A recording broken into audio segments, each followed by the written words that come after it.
मैं अगर आपके सामने हूं तो जाहिर है मेरा माइंड भी मेरे साथ ही है ना। ये कोई ऐसी चीज नहीं है कि मैं कहीं से रख के भूल के आ गया हूं, मेरा माइंड तो मेरे अंदर ही है।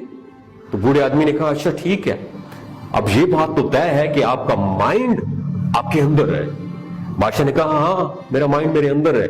बूढ़े आदमी ने कहा अच्छा ठीक है, अब जरा अपनी आंखें बंद करें और सोच कर बताएं, महसूस करें कि आपका माइंड इस वक्त आपके अंदर किस जगह पर है। जब आपको पता चल जाए कि वो कहां पर है तो मुझे आपने फौरन बताना है, मैं उसे पुरसुकून कर दूंगा। बूढ़े आदमी की ये बात सुनकर बादशाह और भी ज्यादा कंफ्यूज हो गया कि ये आदमी क्या बोंगियां मार रहा है।